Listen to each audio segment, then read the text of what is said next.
I'm not sure how many people are familiar with rapamycin, so we're going to do an introduction first about it. But this panel is interesting to me personally. I've had an interest in rapamycin for a long time. It's a very popular drug within the longevity community, and we're going to discuss everything about it. And in particular, Dr. Z here, they recently published a quite an interesting trial on rapamycin, so I'm excited to hear about all about that. Just to introduce everyone, Dr. Grant Fraser. I guess let's each person introduce themselves, if you don't mind. We have Dr. Zazala here from Ageless Sarx, co-founder and CMO, and obviously Dr. Razalai. So, do you mind if we do a quick introduction, just in 2 minutes each? I guess I'll start. Yeah. So Grant Fraser. I'm MD. Have 4 board certifications. And one of them is anti-aging regenerative medicine. The other 3 are all traditional areas: emergency medicine, family medicine, and in Australia, rural generalist medicine. I've had an interest in longevity for a long time. In the last couple of years, I've started my own clinic with this, all telemedicine across 10 states. And I do have probably 150 patients on rapamycin. So I do have a fair amount of experience with that, and, micromanaging that. Is along with all their other health issues, because I do comprehensive care. I don't just do that. I do primary care. I do cardiac stuff. I do nephrology. I'll do dermatology. Everything. I basically replace everybody's specialists, except for procedures. Is it Australia? Yeah, we were in Australia for 10 years. I'm fellow of the Australian College of Rural and Remote Medicine, have general emergency medicine there. Yeah. Was your accent along the way, or you never had one? So I was born in New Zealand, or some New Zealand citizen, and I'm an Australian citizen also, but grew up mostly in Southern California. Oh, got it. I can't think you listen really closely. You can hear it a little bit. Anyway, Dr. Zal. Yeah. So my name's Sajad Zalzala. People call me Dr. Z for short. I live in Detroit. Yeah, right outside Detroit. Been there for 40 years. I started out. It's not actually IT originally, right out of high school, but I found my calling in medicine instead. I almost dropped out of medical school because I didn't really like kind of the conventional allopathic medical paradigm. But then I discovered functional medicine, integrative medicine through a book called Fantastic Voyage: Live Long Enough to Live Forever by Ray Kurzweil. That book kept me from dropping out of medical school, and that kind of launched my interest in functional medicine, which, I think longevity is kind of an extension of function. I view it as an extension of functional medicine in many ways. My specialty is family medicine. I kind of chose that as kind of the broadest training, but without all the indoctrination that goes along with it. No offense. Then I started out having a primary care clinic just to right out of my career, and then I transitioned to telemedicine and longevity through various different companies that I worked with, and then helped launch Ageless Sarx back in 2019. So we've been growing it ever since. And can you give us some kind of an idea how big Ageless is? Yeah, we're currently running about 50,000 active patients on our platform. We started out as a telehealth. So I work like virtual first, and we started out back in 2019. The metformin was kind of like the darling. It still has a lot of uses to it. So we started offering that, and then we've kind of been adding different products and services along the way, and it grows. Dr. Bazalai, we've already heard from you, but would you be interested in giving us like a background about rapamycin? What is rapamycin? Okay. So, for those of you who stepped in more recently, I'm Dr. David Barzilai. I'm a longevity physician, and I'm known for having a deep science background. I have a PhD also, but in evidence-based best practices around longevity. I'm also world authority on rapamycin, and if I could fit in one hand, longevity physicians who read in detail the methods, everything is broadly rapamycin, so it's a specialty. So rapamycin, there's an interesting story we can cover later about the discovery of rapamycin on Easter Island. Essentially, after it was isolated and initially found it had antifungal properties, and then subsequently they found it had properties in terms of local immunosuppression, and then it was FDA approved as an immunomodulator or immunosuppressant for cancer at certain doses for daily dosing. It was subsequently found mechanism of action. Rapamycin is an mTOR inhibitor. It's a little bit of like in reverse because was initially mammalian and then become mechanistic target of rapamycin. So it's named, you found the target later. But what's interesting is there were some basic genetics studies in animal models where they identified that model organisms, starting initially from yeast and worms, that if they had either hypoplastic, suppressed, or lower mTOR lower mTOR levels genetic interventions, they had longer lifespans. And as these scaled up, culminating in an important 2009 interventions testing program in mice, they found that extended lifespan in mammals also, and that's extended to a multitude of labs. I'm happy to dive into that. So for a general audience who just wants to understand in general what that means, that something's an mTOR inhibitor, you see there are these basic pathways that are more essential regulators to how we work.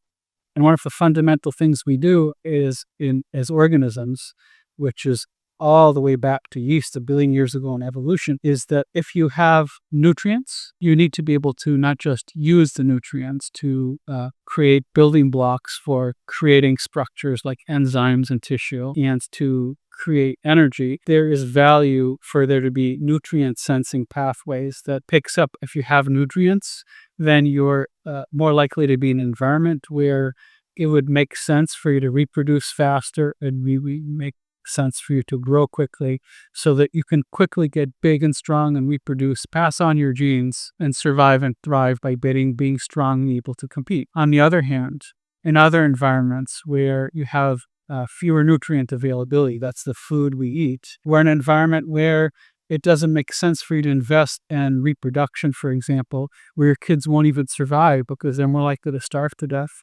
You'd be better off if you focus the limited energy you have to repairing yourself and being resilient and surviving long enough so you can outlive the famine.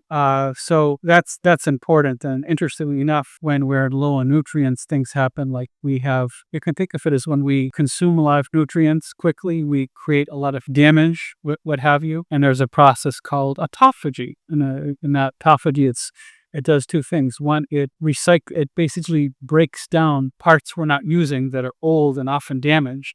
Through that process, it can be recycled to make new, healthier tissue. So what happens in mTOR inhibition, among a variety of other things, is we talk about less cell division, less growth. But thinking about it holistically, what's really one of the major things it's doing is because of that lower energy state, inflammation is lower, and you have more recycling and regeneration of sort of rebuilding the body and eliminating damage at the same time. It's kind of like you have an old dilapidated building that you have all these jump boards and you're just tearing it apart and then you're building new so it's strong. So that's some of what happens with mTOR inhibition at the right level, because we need some.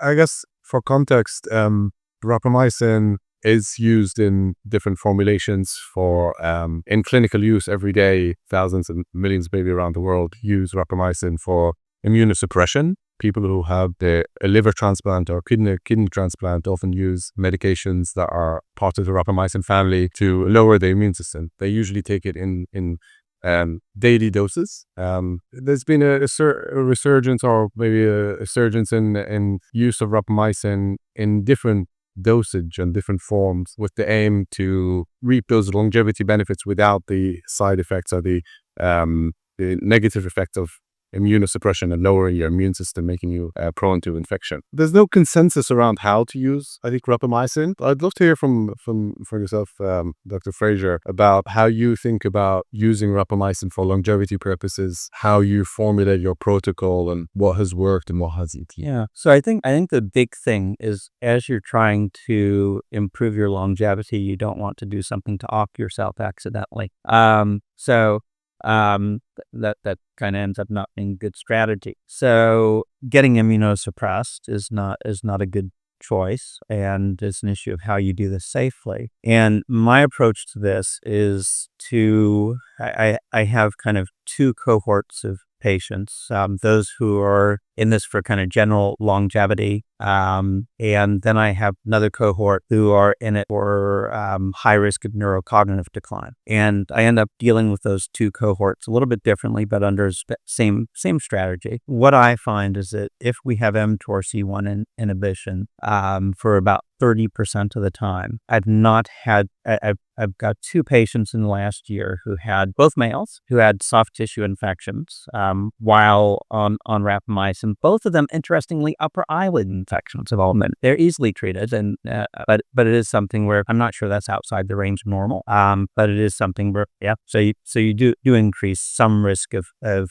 soft tissue infection, potentially lower respiratory tract infection. But as long as you're monitoring for that and treat that if it happens, that's seems to be pretty safe. So what I look at is I give a dose that is sufficient to have somebody have about 30% of the time have mTOR C1 inhibition. So basically, if somebody's taking it weekly, then I'm going to get a 50-hour level, because that's about a third of the week, and I want them right at 3 nanograms per milliliter at that point. And if they're doing it every 14 days, if there's somebody that's high risk of neurocognitive decline, then I'm going to do a 100-hour level and want it right at 3 at that point, because that's really where we see as soon as people drop below a level of 3, there's not as much mTOR C1 inhibition as what we're seeing, and that's kind of reflected in, you start seeing a lot of failure in immunosuppressive therapies at the point that it drops below 3. But it kind of just cycle, because in the recovery is kind of a time where you'll end up doing better as far as lean body mass and kind of rebuilding, and it's just a cycling of going from where your body thinks that you're in hard times, you're starving, you're in cold weather, I think things are awful, and you're cleaning up, and then you get into recovery where you end up building. So the other strategy is that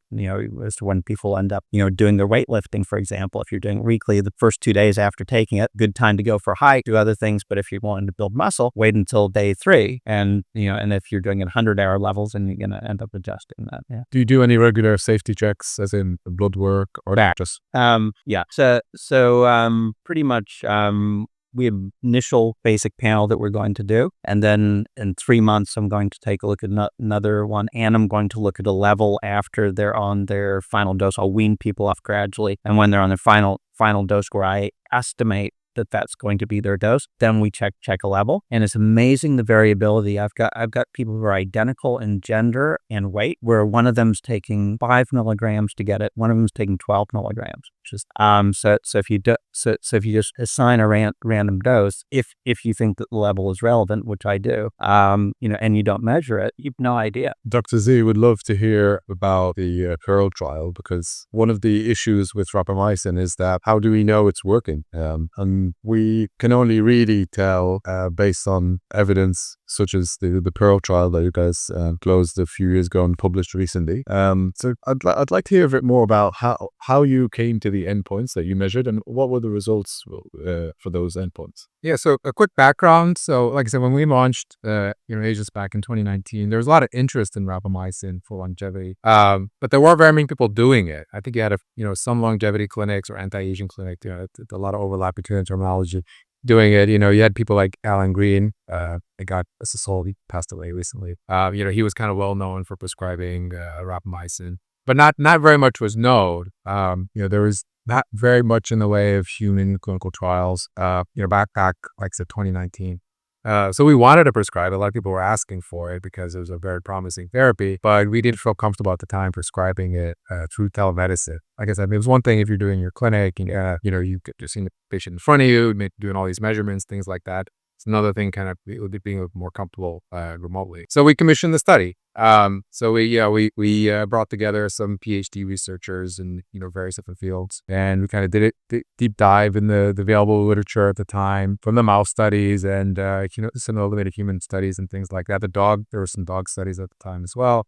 So we looked. You would talk to some of some of the doctors in the field, like Dr. Green, Dr. Misha Lagasponi as well. We spoke to him. He's published some of those. It's this full-on rapamycin who passed away. Yeah, we could talk about that as well. They were were both very sick at the time they started. Right. They credit, I mean, people credit their use of rapamycin for actually extending, and they're like, that's a bit free. Yeah, but that's kind of a different discussion. But anyway, so we put together this study. You're like, okay, well, we're not comfortable doing it by telemedicine yet. Let's put together a study, learn a little bit more about it, and then kind of use that study as kind of a launching point to either do a larger trial or to offer it through our telehealth platform and gather like more real world data on the rapamycin. So at the time we were looking at, we originally, I think we did 5 different dosing protocols, like this is back in 2019, 2020. And then we paired it back to 2 different dosing protocols and a placebo. We were going to do like 2 or 3 days a week based on some dog trials, for example. And then we went to placebo, but there's some logistics with the placebo and things like that. And discussing with some of our advisors, we decided to do just like what was considered like a low dose of 5 milligram and then a higher dose of 10 milligram. But we were doing it through a compounding pharmacy. There's a bunch of reasons why we did it that way. About a third of the way through the trial, we realized that there was an issue with absorption with like nobody really knew this, like very few people, I should say, like none of the advisors that we spoke to early on, very few people knew that there was like an absorption issue. Even the compounding pharmacies themselves are kind of surprised by it when we brought it up to them. So there was an absorption, or wasn't, some people were saying it was 0, but it turned out not to be 0, thank God. So we ended up moving forward with the trial with the lower absorption. So when we say 5 and 10 milligrams to groups, actually it turned out to be like a third of that, because that's the kind of what it turned out. We published another trial later that just got published a few weeks ago, indicating that there's about a 1/3 absorption, 3x absorption difference between an encapsulated commercially available and a non-encapsulated compounded version. So that's kind of where we saw if you dose it too low. So I mean, what Dr. Fraser was talking about, like there's a balance. You dose it too low, you don't get it. You don't get enough mTOR inhibition, to really do much. It's like taking like 50 milligrams of Tylenol when you're 500 to alleviate your headache, for example. But on the flip side, if you take too much mTOR, or if you do too much mTOR inhibition for too long, or you're not in the right cadence, then you end up with a lot of problems you see in the literature with organ transplant patients. Hyperlipidemia, infections, etc., etc. List goes on. Again, going Tylenol, if you take 5,000, you'll trash your liver. 50 won't do it. 5,000 will trash your liver. You got to get to the right dose. So it's still, I think, an ongoing topic of like what exactly is the right dose? Is there like a right dose for everybody, or is it more personalized? How do you personalize it? So we ended up doing, like, when we saw some really good data or some promising data from the Pearl trial, at least from a safety perspective, we ended up kind of going with kind of the 6 milligram once a week. And what about the kind of clinical endpoints that you were measuring? Yeah, so that was a little tricky because, in terms of like clinical endpoints, we were kind of thinking about it from like a regulatory perspective almost. Like you couldn't use like methylation age, or you couldn't, even biomarker data was questionable in terms of like, So we ended up using DEXA scan as our, visceral fat was supposed to be our primary clinical endpoint. And that was based on the recommendation from Dr. James Watson. He had done a smaller scale, like 30-person rapamycin trial. He never ended up publishing it, though. I'm not sure. It never was clear to me why exactly he never publishing. But I asked him, like, what did you see consistently with it? He says he saw some signal towards reduction of visceral fat. Did he say if it was a blinded RCT? No, I don't think it was a blinded RCT. Yeah. So there was a lot of like challenges and like trying to figure out like what you're supposed to do. You're supposed to like look at the preclinical data. You're supposed to like do a power analysis. You're supposed to do all these things, but we had very, very little that to go off of. So, we took what little information we had, like I said, this signal towards the reduction of visceral fat when Dr. Watson did his trial. We ran it. So we just like, okay, let's use that. And let's just hope that we find a signal within the data. We ended up not hitting that endpoint. We saw other changes that were expected. What changes did you see that you felt? So really the only change that we saw, like, is to keep in mind that we ended up underdosing everybody because of this difference in the bioavailability. So and that's probably why we didn't really see much. But we did one signal that I was very that kind of struck me was our female participants at the higher dose at 10 milligram. We only had like, I think 6 or 7 female participants at the higher dose. All of them saw an increase in lean muscle tissue by DEXA. Increase. Yeah. I mean, which a lot of people say, oh, it'll, don't take it. It'll trash your muscle, cause sarcopenia, all these things. But that was really like the main thing that kind of the main signal that came out of our data. But like I said, I think to extrapolate, and I don't know if this is justified. I think if we had put men on higher doses, or if we use higher doses in general, we would have started seeing signals in other areas as well. We looked at quality of life assays. We looked at, we asked about, side effects was like the most important thing we looked at, in terms of like, did people have infections, or did they have, canker sores, things like that, So we didn't see any differences in side effects from any of the groups, except for, I think the only thing that stood out was, I believe, canker sores. But that was kind of well known from a previous publication we had done with the University of Washington on a 333 rapamycin users using an off-label. We'd done a survey, and they had reported their side effects. We compared it to, I think, 150 people who weren't on rapamycin. And interestingly enough, canker sores was the only thing that was different. Other side effects that we would have thought, like GI side effects and other side effects, actually were lower in the rapamycin. It's not a randomized trial. It's kind of an observational trial. There's probably a lot of self-selection there.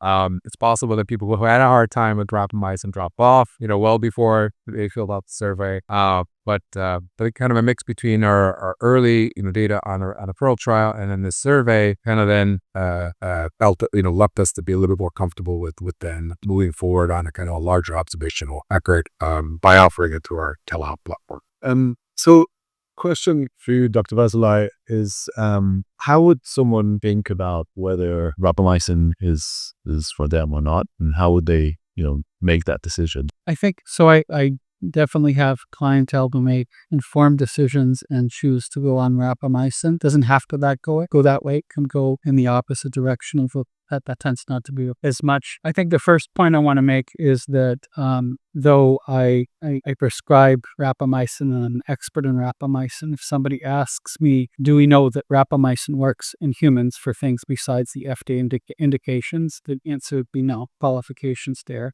Have some interesting things that are preliminary.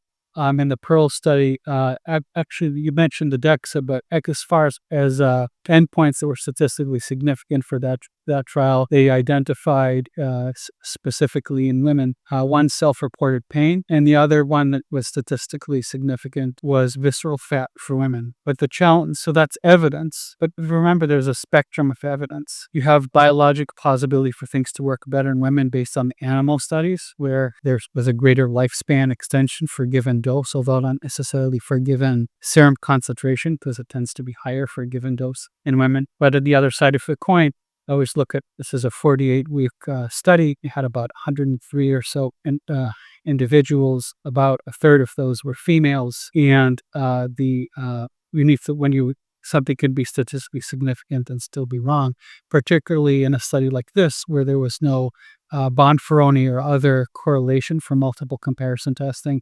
By chance alone, it was probable that some things would come positive in that study. Mostly what studies like this do, and things like the survey, is provide forms of at least partial reassurance in terms of average person's tolerance and risk. Over this duration, we can't say if someone's on it for a decade, but here, 48 weeks as far as they can measure it over that period of time. DEXA ideally would be 5 years, 10 years, right? So as far as safety, I mean, it is FDA approved even for daily doses. And we need to keep in mind, and it's a whole other conversation. I'm going to be giving a lecture in Dubai all about off-label rapamycin therapy to longevity physicians soon. So I don't want to get too much into the weeds of the nitty-gritty of management. But when you think about risks and benefits, I think a key thing is something that you brought up earlier. First of all, I think it's important that we do appropriate after the discussion of risk and benefits in probabilistic terms. This may not work. This may have risk. This may be worse, more bad than good. But we're doing our best bet based on all the information we have,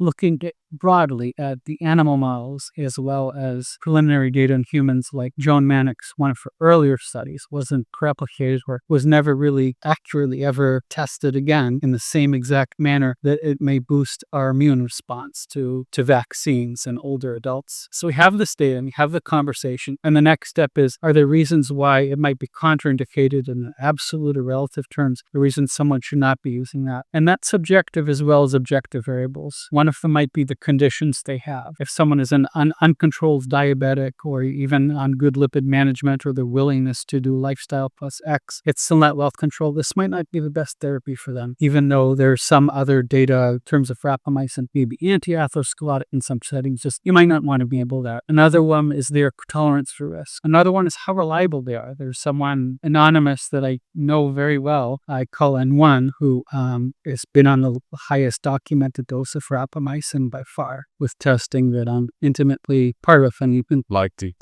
top go rapamycin patient to any you ever see that. So there's data on it. There was a randomized controlled trial. I was just presenting that Miami conference. So they were able to, it was double blind, and they were able to see reduction in fine wrinkles in other metrics of youthful skin through objective parameters, either in dermatology, you can standardize some things. That's the best data we have. And of course, it's used also off-label for people with tuberous sclerosis. Which is awesome. Is it actually there's a For tuberous sclerosis. okay. There's a Not for.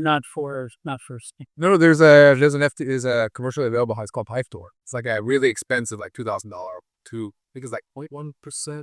They exist, but they're only FDA approved for tuberous sclerosis. So an angiofibroma, some form of angiofibro. Yeah, That's what people with tuberous sclerosis. yeah. They get.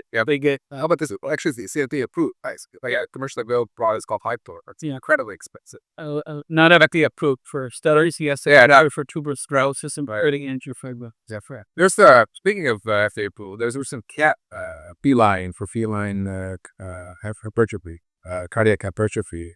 That's very interesting. I was just reviewing the data this morning. Have you run across that data or did the studies on that? They're using a once a week extended release version. I think they dose it 0.3 milligram per kilograms. Yeah, very new. I've only seen preprints and haven't seen. Yeah, and I was looking at the SOS news. I think the FDA gave a preliminary approval based on a rather small but very, very promising trial. I think they looked at 0.3 milligram per kilogram, I think 0.6 milligram per kilogram, and a placebo. I mean, I think they chose 0.3 milligram per kilogram because that was actually gave the fewest side effects and the best outcomes for cats with this. You mentioned Alan Green having this hypertrophy. I mean, I'm not sure like there's much overlap with the pathology there, other than the common connection of the heart or injuries for dogs. Yeah, and thing. That's so eradicated. But not approved yet. This is like the first. Yes, I'm like. I'm aware of that. I haven't seen their internal data, which was like a FDA process. But in terms of for cardiac hypertrophy, something you notice is there's systolic function for the heart, which is the heart pumping. There's diastole, which is relaxing. And what Matt Kaberlein and colleagues found in something that preceded the launching even of the dog aging project is that both the diastolic measure and the systolic measure could need a ratio.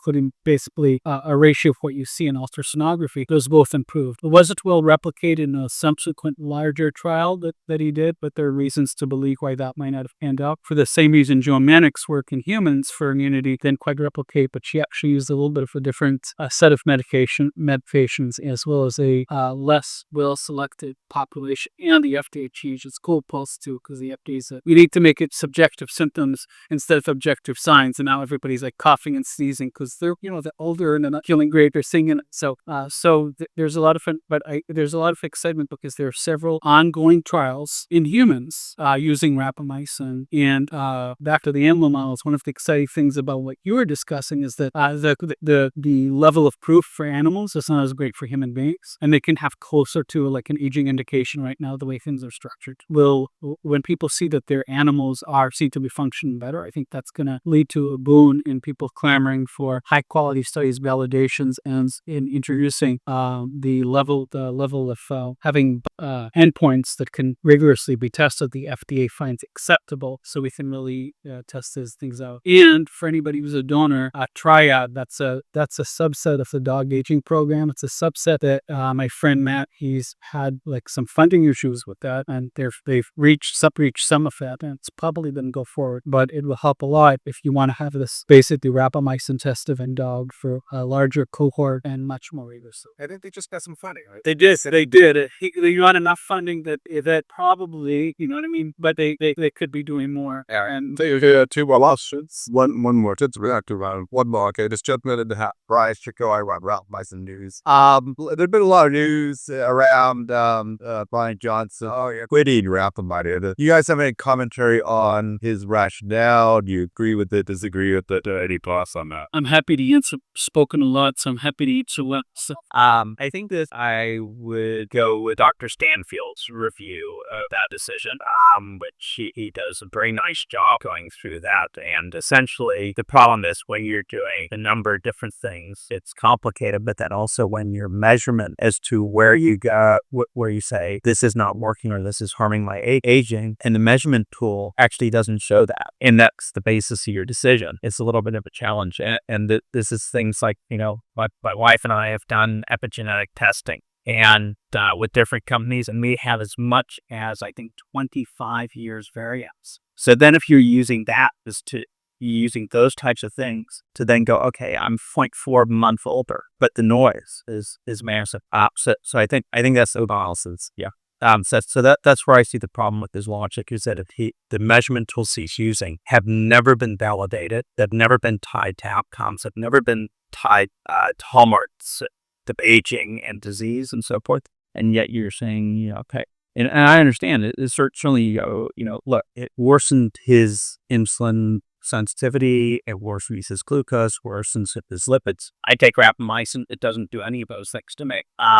And it's something where if you are planning on being on rapamycin, you might want to mitigate and optimize every last thing so that you're on, so that you end up going, okay, SGLT2 is a good agent to be on for almost everybody as far as diminishing mortality and aging and so forth. So that takes care of your issue with bumping it a little bit for rapamycin. If your lipids are not ideal, you can treating that, and when you add rapamycin, maybe bumps a little bit, but you're optimized. So I think it's an issue of being proactive. And I put you on rapamycin. It's not just putting them on rapamycin. It's going, okay, let's take a look at every other last thing and let's optimize everything. And then when you're on rapamycin, we'll recheck it. If I need to re-optimize a little bit, we'll do that so that we end up adding something shows be beneficial in most patients without causing any more. Can I comment on? So I have been seeing some patients we put on rapamycin seem to have like a big bump in their triglycerides and some other lipid levels, and there's even been some people who have a significant jump in their A1C. However, I think it seems like that those are temporary changes. I mean, if you monitor them for 6 months, 12 months, it tends to return down to baseline. Not everybody, and I don't. And this is kind of like me kind of looking at the data from patient per patient and not doing like a full analysis of it yet. But I have I know that's been brought up several times. If you look at somebody who's on like a diet, like somebody goes on like say paleo or keto diet, I mean their LDL and their triglycerides will go shoot through the roof. And sometimes if you're on a keto diet, you'll become insulin you look like you'll become insulin resistant, things like that. So I think there may be some people who are like genuinely becoming like metabolic and maladapted with rapamycin. But I think it's also as likely that some people may become, it's like a temporary shift in their metabolic profile, which comes along with other things. Like I said, if you go on a diet or something like that, you can see these crazy changes in lipids and things like that. So I think it's too early to say like which of those patients becomes maladaptive, which was actually is for the changes to some of the biomarkers. I think this is I think this was why you should measure. There's actually an animal model data specifically for some, not all mouse strains, do adapt in terms of some of the local regulatory things. But you don't want to hit the panic button prematurely. Oh my God, the person's triglycerides went up. Hit the panic button, But so it may not necessarily. So it's hard. It's hard to say, or it's early. Like we don't have enough data because, like I said, you can see these changes. Just somebody who changes a diet, for example, goes out like a weight loss broker. A precision medicine approach is one where you optimize everything and you measure everything. You can't make any assumptions. Everybody's going to be different. Some people may adapt because their lifestyle or medications or other things adapt, but as long as biomarkers are optimized, then that can be a lesser consideration. For the story that was discussed, I don't believe it's as much that you're taking it not just on one measure, that one measure is, because the way Brian Johnson works is he measures everything in many, many times of variability. In fact, that's one way you can potentially be at a high percentile by measuring over and over and over and over. You can take the best of this. hypothetically speaking. But the issue is one, let's say there's a decoupling between epigenetic age and longevity. If that exists, you would expect there to be at least one agent that increases lifespan, and yet epigenetically their methylation clocks are not having a commensurate change, and it's based on the animal model data. We see that rapamycin extends maximum lifespan and several metrics of health span. Now, you can always say things might be different in humans. But I'm saying there you have an illustration right there. So what would you trust more in mice? If you had mice whose epigenetic clock were moving the wrong way and they were living longer and seemed healthier, would you use the clock? Clock is correlated with several hallmarks of aging, but your fundamental point about this potential decoupling, I think, is sound. So the last point is about, because we addressed the laboratory and we addressed that, is I do believe soft tissue infections and upper respiratory infections and so forth are real. In my experience, it's at least consistent with anecdote or large numbers, but also consistent with all of the literature I've scrutinized in humans and animal models, as there is a dose response that does not disappear at off-label uses. It may be mitigated. And you say, oh no, you're saying it's real. It's not just immunomodulator, but it's actually immunosuppressants too at some level. I think it's an immunomodulator, and and it's complex. It might actually enhance. It's known to enhance some immunity while making others worse simultaneously. Like, for example, protects you from CMV, EBV, and several other about other organisms. It depends if you're talking about innate in one aspect of your adaptive immune system. So it depends on the level, depends on the middle about. So bottom line, how do you handle that? You closely select individuals, and then you closely monitor them, and then you make a decision, because just because something has risks doesn't mean we don't do it.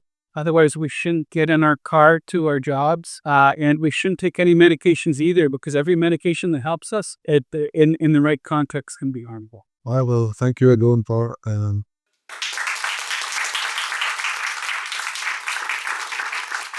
tea break. So 5-minute break, because we're running a little over time and we're gonna have 2 short talks, 15 plus 5 talk. So 5-minute break and see you back here. Thank you all.